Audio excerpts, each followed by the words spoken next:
Hey everyone, how's it going? Today we're going to be going over the Roadmaster Diode wiring harness here on a 2020 Chevrolet Silverado 2500. So this is an all-inclusive kit. It has everything that we need to pretty much control the lights on the vehicle from the motorhome here. So we're going to get everything that installs on the truck, and we're also going to get an umbilical cord. Now, a couple different things I'd like to point out is number one, there's quite a few different options for this kit here depending on what style umbilical cord you need. The full coil, which is what we see here. We have the hybrid, which has a coil at the trailer connector side that plugs into the motorhome, and then the other side that goes to the vehicle is nice and flat. And then we have the full straight one. That means there's no coil whatsoever. So in order to choose the correct one, it's really going to come down to what kind of tow bar you have. So if you have a tow bar like this Roadmaster one here, the Nighthawk All-Terrain or the Blackhawk All-Terrain, it actually has channels built into the tow bar that you can run your electrical cord through. So if you have one of those tow bars that have these channels, you're going to want to opt for either the completely straight cable or the hybrid cable. Those are both going to work well with this particular tow bar. If you have another tow bar that doesn't have those integrated channels, that's when you're going to opt for the coil design. And basically all the coil design is doing is making sure that you don't have extra wire dragging on the ground, causing damage to your umbilical. So this wiring harness here is going to be a required part of your flat tow setup. Simply put, it's going to transfer the lights from the motorhome to our towed vehicle here so we can let other motorists out on the road know what signals we're going to be making, allowing us to arrive to our destination safe and sound. In addition to safety, this is also a legal requirement in every state. So there's quite a few different options for the taillight wiring systems here on your towed vehicle, but if you ask me, this diode one certainly is the best. Now, a couple other common types are the magnetic base lights that just simply sit on usually the cab of your truck there, since we don't have any metal on the top of the bed. And then we'd run wires over the hood. And not only is that a little unsightly, it's also going to push our lights all the way up there, so it's going to be a little bit harder to see. Another type is a bulb and socket kit. Those actually require drilling into the taillight housings, which I really don't like to do because it's really hard to get a nice tight seal on there so water doesn't get in. The diode ones that we're using here today are the best, and the reason for that is they're actually going to utilize the factory taillights and the factory taillight circuit. So you don't have to worry about drilling into the taillights. It's going to use the factory bulb there for a nice seamless look.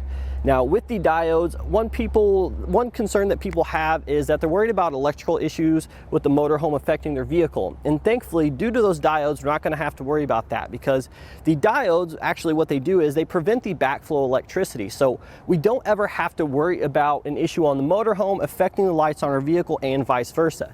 Everything is going to be nice and separated out there so you can keep both your truck and the motorhome in tip-top working order. So the only downside of the diode wiring is that it does require splicing into the factory wires on the vehicle, but it's only 2 on each side, and this is a pretty minor modification. Definitely well worth everything else that we get here from utilizing the factory taillights and the factory bulbs. So in regards to installation, this kit is really not bad at all. It's just going to take you a little bit of time because we have to run wires from the front of the vehicle all the way back to the rear.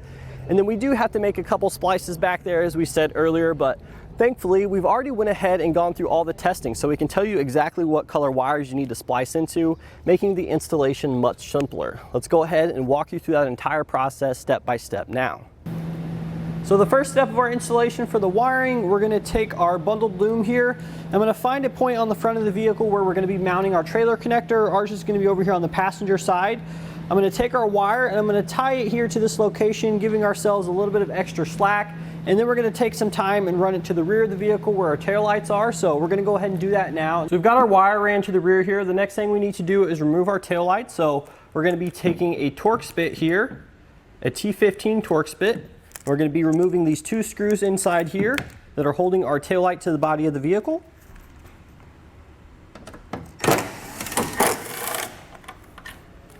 And once we get those out, we should be able to pull out and away on our taillight assembly.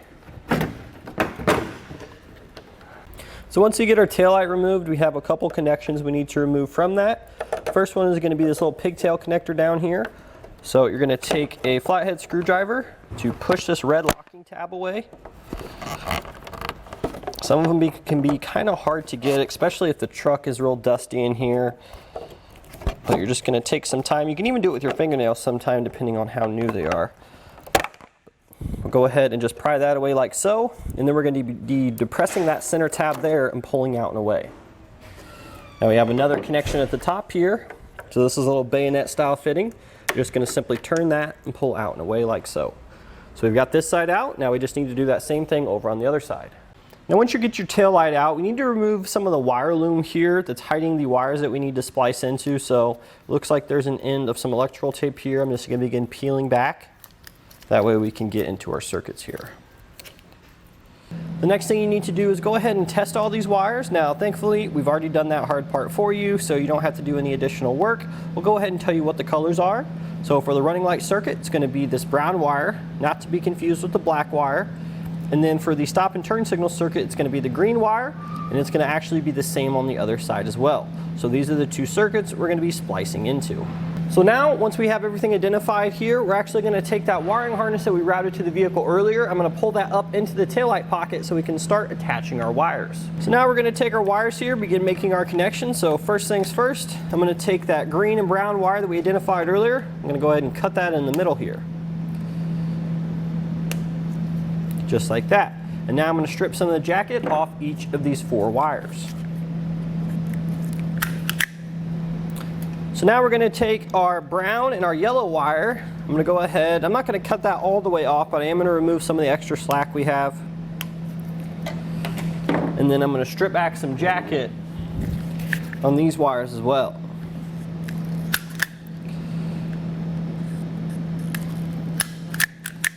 So next we're going to take these blue spade terminals here.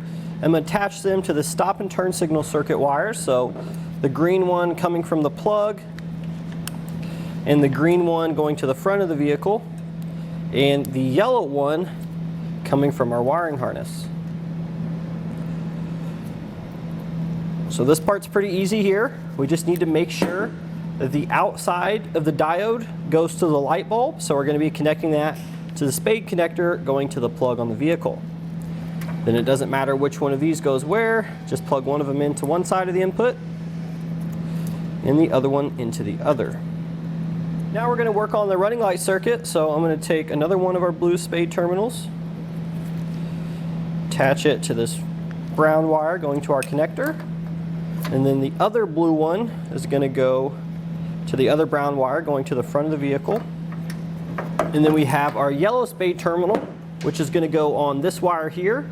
But before we attach that, we actually need to make a jumper wire to go from this side to the other. So in your kit here, you're actually not going to get enough wire just because this truck is so large. So you are going to need to source some of your own wire. It really doesn't matter. Just use the same gauge or larger in order to run that jumper wire to the other side. So we're going to go ahead and find some extra wire now so we can attach it to this end and then run it to the other side. So here is our brown jumper wire. We're going to connect our 2 brown wires, just like so. And then we're going to attach that yellow spade terminal. So this is the only one that's different in our kit here, and that's because we have to combine 2 wires. So go ahead and crimp that on. And now we'll actually attach to our diode. So the outside goes to the one coming from our connector. These don't matter. One goes to one, one goes to the other. It can be kind of hard to get these on there now because that yellow one is a little bit bigger. There we go. And now what I always like to do is I like to peel the backing off these because those are a little sticky tape there, and just attach them to one another just like that.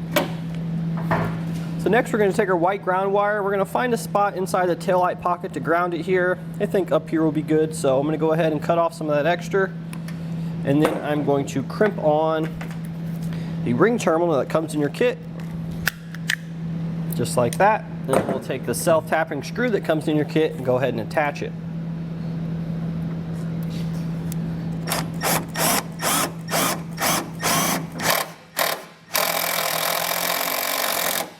So now that we have our ground secure, our diodes all wrapped up, just go ahead and take that extra green and brown wire, route it back down through the taillight pocket and over to the other side, and then we'll button up our taillight, go ahead and reinstall it over here. We'll jump back to the other side and we'll show you where we pick up over there.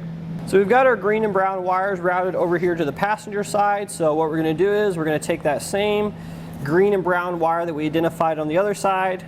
Going to go ahead and cut that. And now we're just going to go ahead and make our connections pretty much the same as how we showed you on the other side. The only difference is we don't have a jumper wire for the running light circuit, and our stop and turn signal wire is now green. So we went ahead and got this side wrapped up here, and as we said, it was the exact same on the other side for those two small differences. So go ahead and reinstall your taillight. Now we'll head to the front of the truck. We'll temporarily install our trailer connector so we can test everything out. So we've got our wires pulled out at the front of the vehicle here. Go ahead and split them apart here. You can see we have the end split from one another, and we also have some of the jacket stripped off. And as we said, we're just doing this temporarily to check everything out. I'm going to take a small Phillips head screwdriver. I'm going to partially unscrew that ground screw. It's the terminal labeled GD. So I can just barely slip the wire in there, and then we'll tighten that screw back up. Now the reason we don't remove the screw completely is that they're very tiny, very easy to lose. So we've got the ground one hooked up. Next thing we're going to do is LT, that's left turn. So that's going to be yellow. And then right next to that is RT, right turn, that's going to be green. And then finally we have our brown one, which is going to be TM for the taillights. So now we'll go ahead and run through our signals here. We have our taillights, our left turn, our brake lights, and then our right turn. So now what we're going to do is, once we have our wires hooked up, we're going to take some gasket maker. I'm going to fill in all these circuits here. That way if any water does get inside there, it's not going to cause any corrosion issues. This isn't required, but I do recommend it. You can see here, we're just sort of shoving it in there between everything, just covering up all those terminals. Now, it's kind of messy, but once we get that on there, just go ahead and slide your boot over the back of the trailer connector, just like so, and then we'll go ahead and attach it there to the front of the vehicle.